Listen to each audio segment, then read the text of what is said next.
Welcome to the Random Ass Podcast. I'm your random asshole, Christopher Steele. I'm the random asshole, Steele-Rhoads. Welcome to the show. Like I said, my side looks dark. I don't know how it's going to turn out.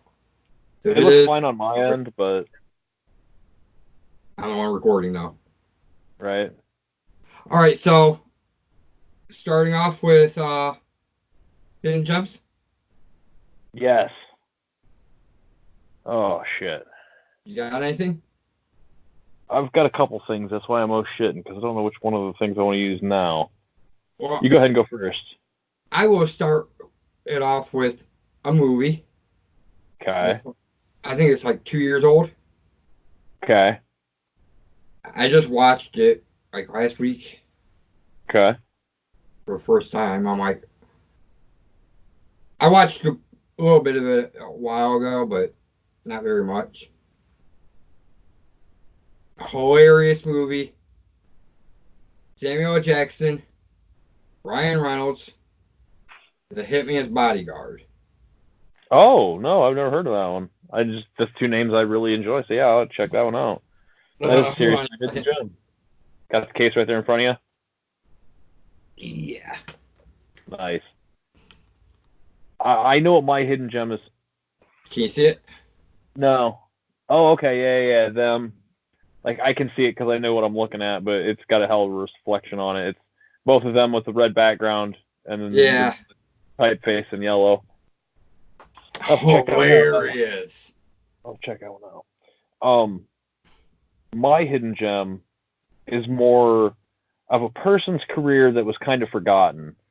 I mean, I know you didn't forget it, but a lot of people don't know that Kevin Pollak was a stand-up comedian and killer impressionist. Oh yeah, I had a cataplexy attack earlier this week. Because of Kevin Pollak? That took me all the way. It made me fall out because of Kevin Pollak doing his impressions. Yes. Kevin, you gotta quit doing this. I don't even know Paul Reiser. Half these people. Oh God, I love that. The fucking Alan Arkin, Paul Reiser. Jesus Christ, that's hilarious. He did the same thing to Michael Keaton too. Called Michael Keaton, he just acted like Alan Arkin, except Michael Keaton picked the fuck up. It was dude, yeah. But Jackson Pollock, go look up Jackson Pollock. Kevin Pollak's stand-up career, man, he is actually really underrated. He should get back into it, honestly. Right. Yeah, like I said, that there was a whole longer bit than that, but oh yeah, it just. What was it? There was the Alan Arkin. There's Columbo. I watched it. I've been on a Kevin Pollak kick lately, actually, and I watched an episode or a clip from Celebrity Name Game, where he was the one giving the clues as to who the person was. Like they had celebrities up on the screen behind the contestant. He just did impressions and nailed every single one of them. Like one line, boom, one line. Person's like, oh. I would love to see an impression off, or just the two guys get together and do bits, but Kevin Pollak and Frank Caliendo. Right. Dude, could you imagine some of the crazy bits you could fucking do? Okay, I want John Madden to fucking argue with Christopher Walken for 10 minutes. Go. Like, you know what I mean? Like, those could be... Christopher Walken. Remember, when you interviewed Christopher Walken, none of his thoughts are connected. Exactly. That's why the argument with John Madden would work, because it's the same thing with John Madden. He says shit that doesn't make sense either. It'd be just, they could literally just yell gibberish at each other, like phrases that mean nothing, and it would be a legitimate argument between Christopher Walken and John fucking Madden.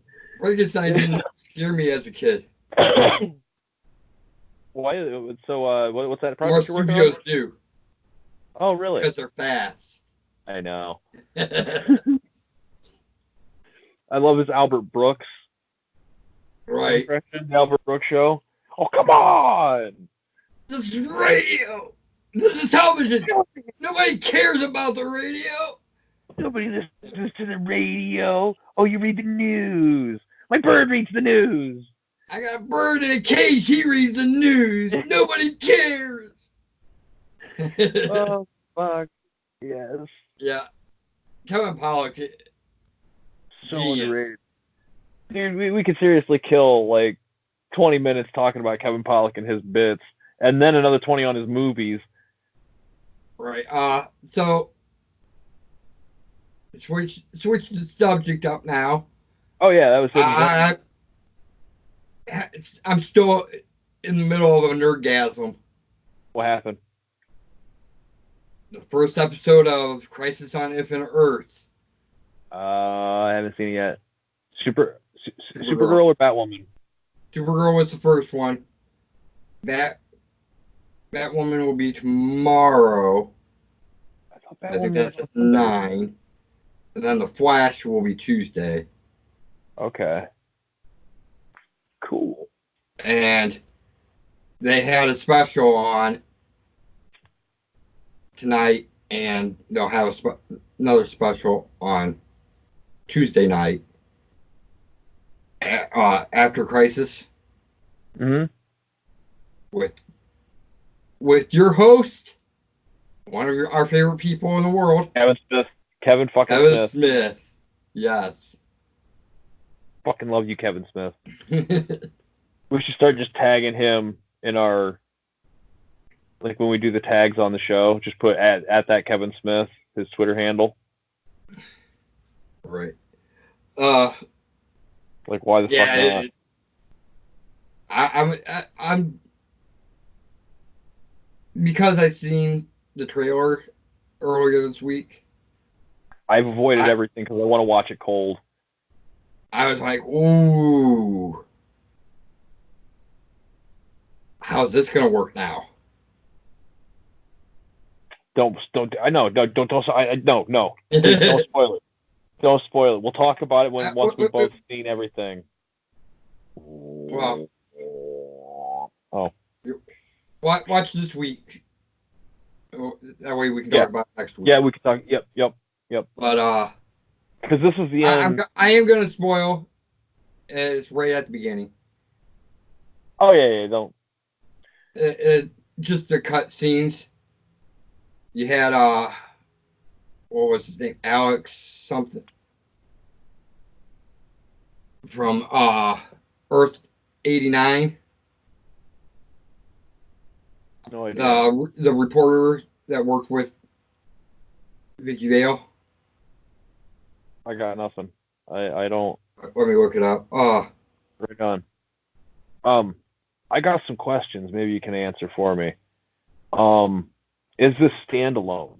Am I going to be able to jump right in and it'd be telling a concise story? Do you have the other previous crossovers been like that? Because I haven't watched any crossovers, but I don't like. I saw the Flash Arrow crossover, and that one was pretty standalone. Like those you could watch. Right.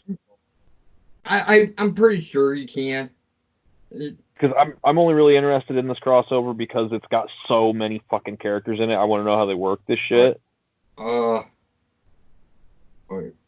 Just past him. Alexander Knox, the character. Okay. I don't even know him in the comics, so I got no reference point. Played by Robert Wool. Oh, fucking Arliss, yeah. He was also what was the other superhero? Oh, he was the fucking reporter in Batman. Yeah, that's right. Batman 89 from 89. Yeah. That's why it's Earth 89. Yeah. Okay. That's why I don't know him in the comics. It's the Burton Batman. He had a little comment, and then Earth 89 was destroyed. So they just destroyed like Tim Burton's Batman. Basically, they destroyed a bunch of Earth right off the rip. So they're New 52. Huh? Earth 66 was one of the last clips they played. Earth what? Earth 66. Oh, I thought you said 616. I was like, oh, they're going to take a shot at Marvel, really? No, it's Earth 66, and Burt Ward. Burt Ward actually played Dick Grayson. Yep, I figured. Or you as Yeah, soon as he had. once you said Earth 89 and correlated that to the 89 Batman and like yeah, 66 is the fucking 66 Batman. He was walking a dog and the sky turned red, and he had a comment like "Holy something or other" it before Earth 66 was destroyed, and there is a clip somewhere in it that has Hawk and uh, what's his name? The second Robin, Jason Todd, Okay. fighting. Where the fuck are oh. For, Are from they they say they have the Earth number on there too. I forget what it was, but it is actually showing that uh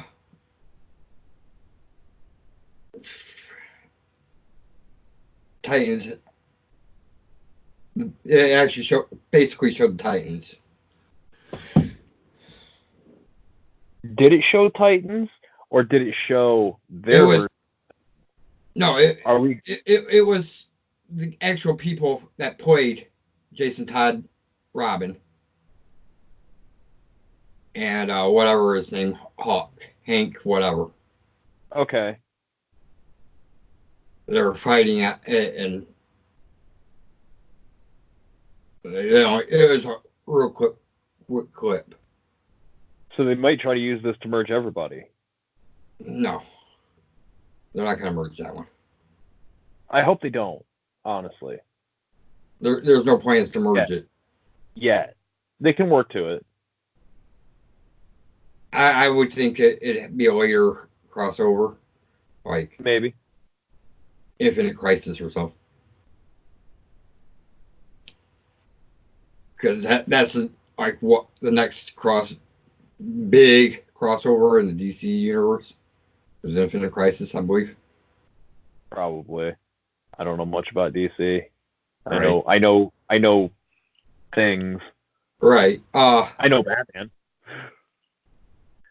I know Batman really well. And Kevin Smith asked the question if we're going to get the iconic Superman holding Supergirl's dead body. Oh no. And it's like, I can't tell you that. Oh no, that's even worse. I can't tell you that. I, That will spoil things. I'm like, yeah, it's not gonna no, it happen. won't. No, it won't. If he would have said no, it wouldn't have spoiled anything.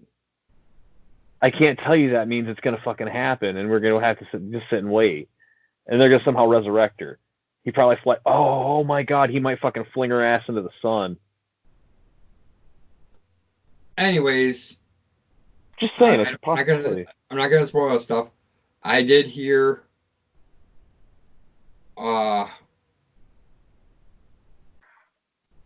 that a little bit on some other stuff. Uh, Green Lantern is set in the Arrowverse, Awesome. and so is that Strange Tales, Yes.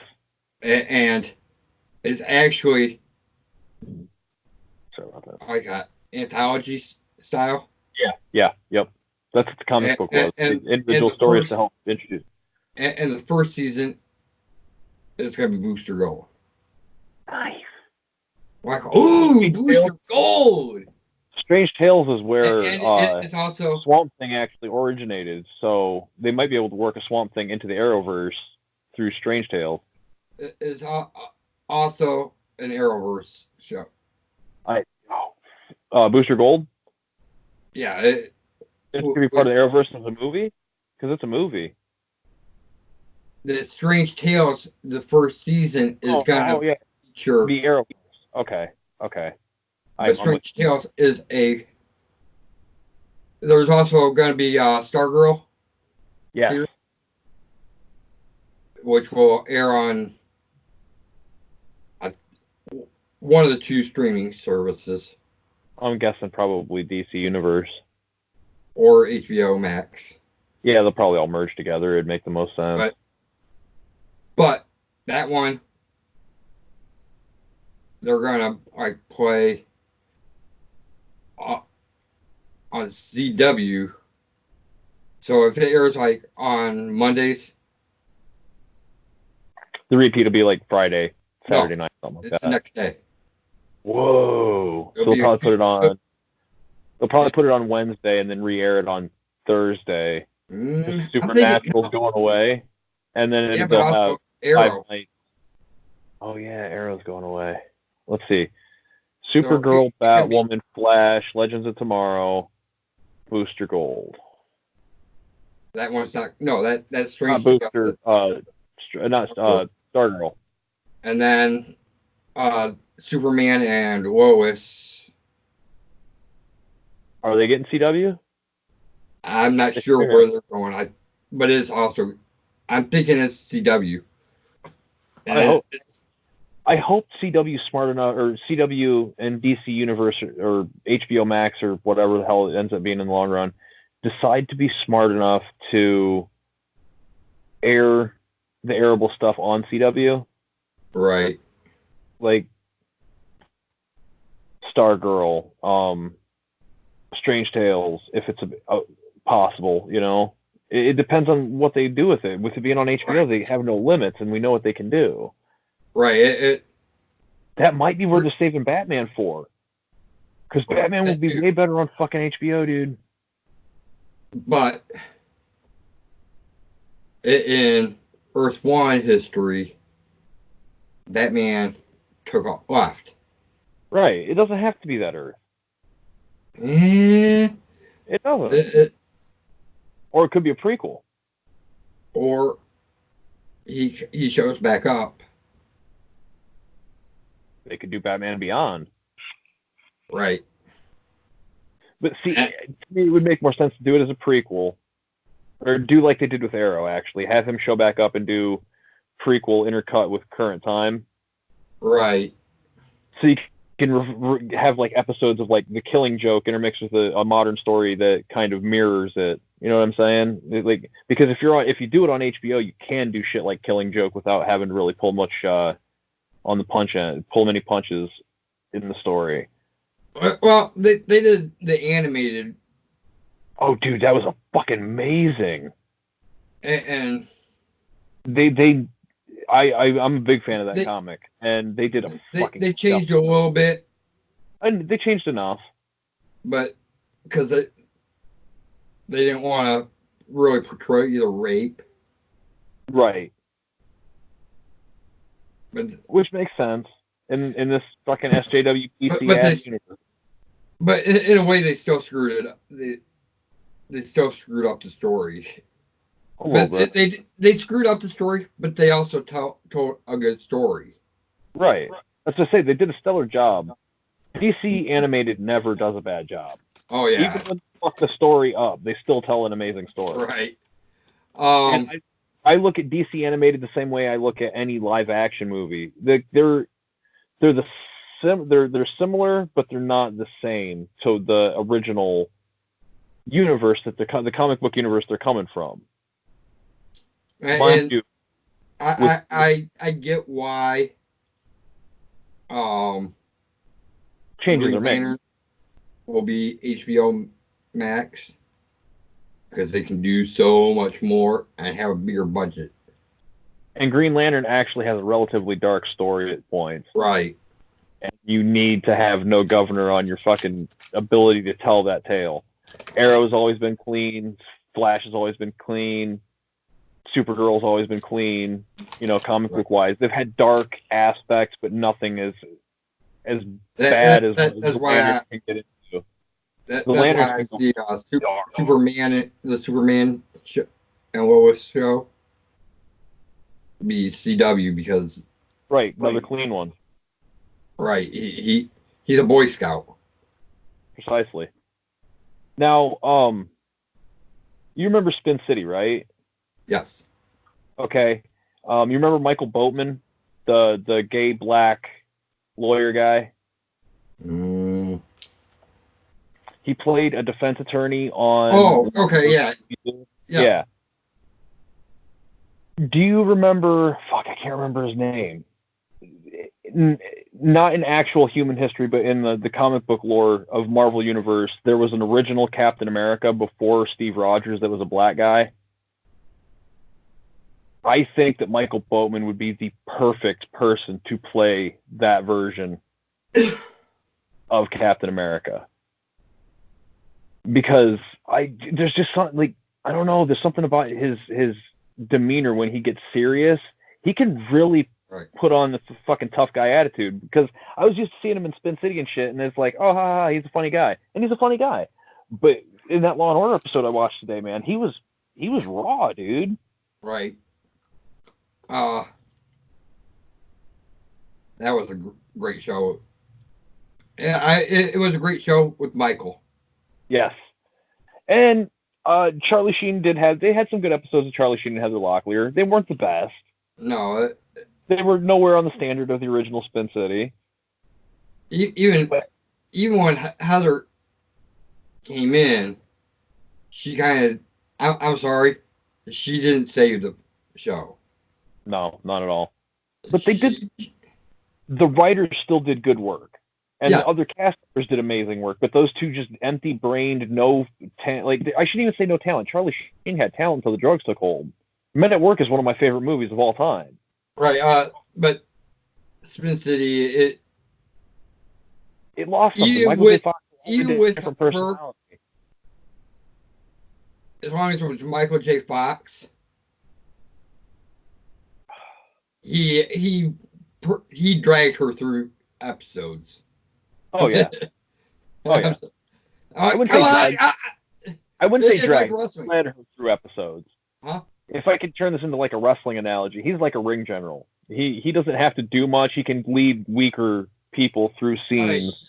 Back to the Future is fucking proof of that. He could have done half of those scenes with just broomsticks in the room. Leah Thompson's a good actress. It had nothing to do with Leah Thompson. It was a lot of the main cast wasn't the issue. It was a lot of the stuff. It was mainly Back to the Future 3 that I'm thinking of. Like, he had to work in that fucking movie, dude, because there was a lot of bad actors in that shit. Like in the 1800s era. And actually, he wasn't originally scripted. He wasn't even originally cast. They shot like half the movie with a different guy. No, and it's a famous guy too. And it wasn't working out, and they fired him. Right. You give me a second. Tell me if I drop out for any reason, because I gotta. Switch. Yeah. What side for a minute? What? What side? Wait. Oh. I went back though. Cool. Yeah, I can't remember who it was, but I heard the guy that played Biff. Eric Stoltz. Eric Stoltz was the original Marty McFly, and he was just so roundly hated by everyone on set that they fucking booted his ass. The guy that played Biff got called into the office, and they told him that they fired Eric. He's like, oh great, now what? Well, we're gonna redo it with somebody else. Oh, right. Okay. and when they were in that little bit of downtime, they actually had to work a deal out with the Family Ties crew. Right. To like parse his time out to where he wouldn't be leaving Family Ties behind to do to the Future, and he got no sleep for that fucking month and a half.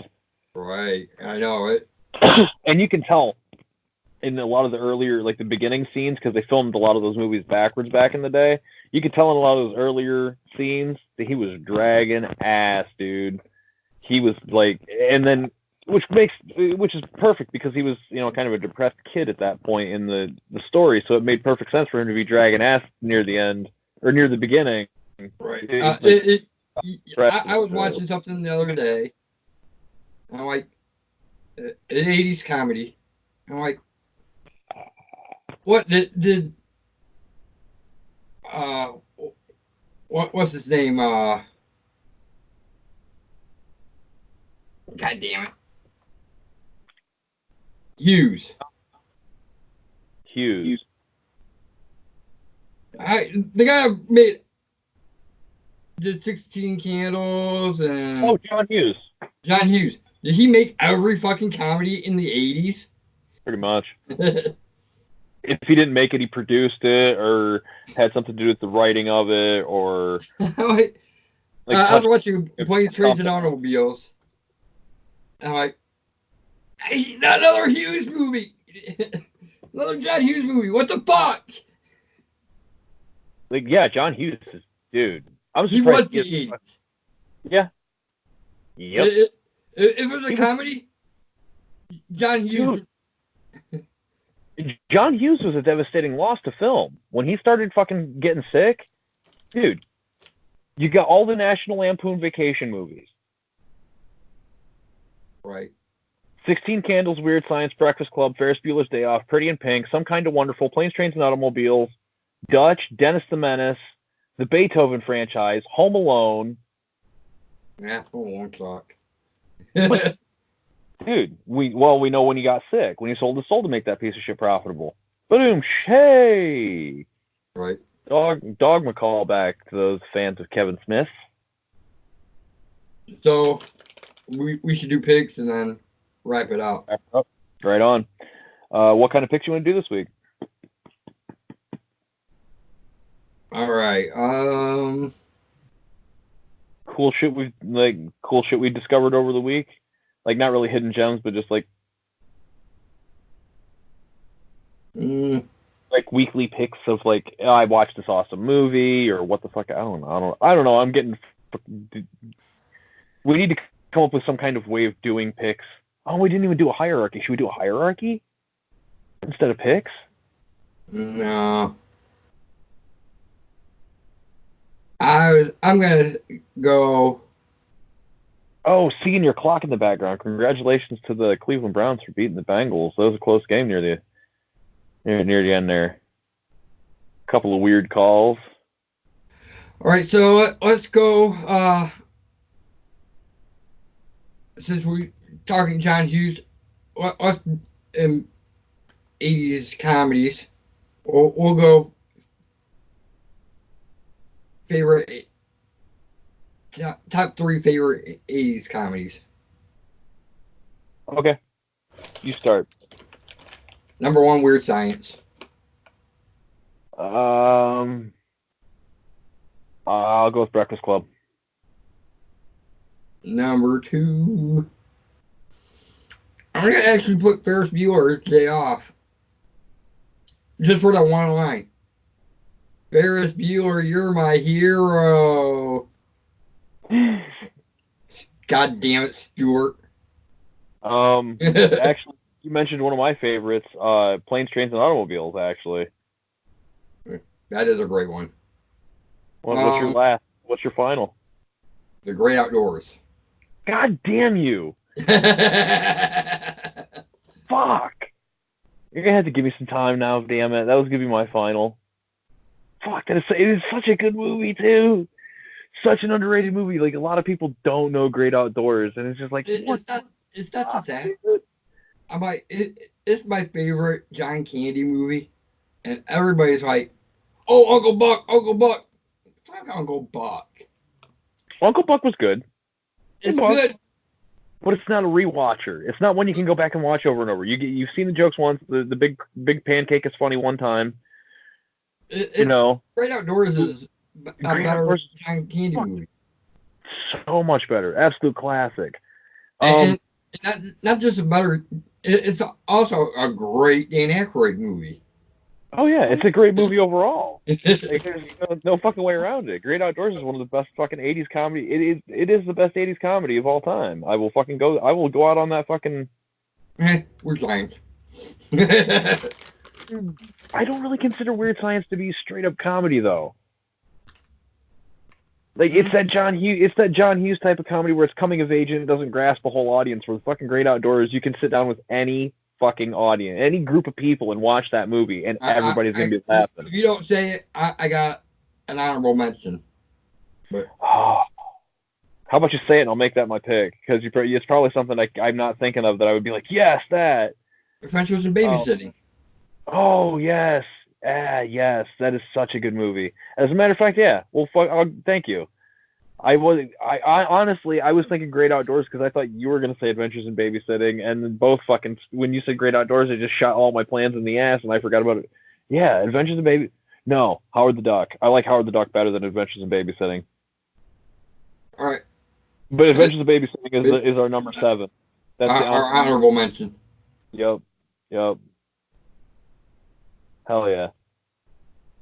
Well, I know Howard the Duck, though, it is always on the worst movies of all time. I'm like, everybody owns that movie. Right. How does everybody own this fucking movie, but it's a horrible movie? It's a cult classic. Like, and I'll fight people over this. There's a difference between a movie that bombed in its era that's actually really good and a bad movie. Right. Howard the Duck is an excellent movie that bombed in its era. And it had everything going for it. Fucking George Lucas, Steven Spielberg, Marvel Comics. How it flopped, I have no fucking clue. Well, I think a lot of it was parents taking kids to go see Howard the Duck because they thought, oh, Marvel Comics are for kids, blah, blah, blah, blah, blah. Not actually knowing that Howard the Duck is for adults. Right. And mature kids. Like, if they're over 12, they should be able to get most of these jokes and enjoy the duck tits with a good chuckle, you know? But Howard the Duck was actually a magazine that didn't follow the comic book rules. No. Because it was a magazine, not a comic book. It was not only a magazine, it was an adult magazine. Right. It was Marvel Comics' equivalent to pornography. I throw up giant quotation marks because it's like the old dirty comics that used to get passed around to like through the military and shit back in the 60s and shit. That's where Howard the Duck fucking came from. You know, that's the era that he derives from. Right. All right. So like, share, subscribe. Comment. Tell your friends. Tell your enemies. Tell your enemies. Until next time. Keep it random. And peace.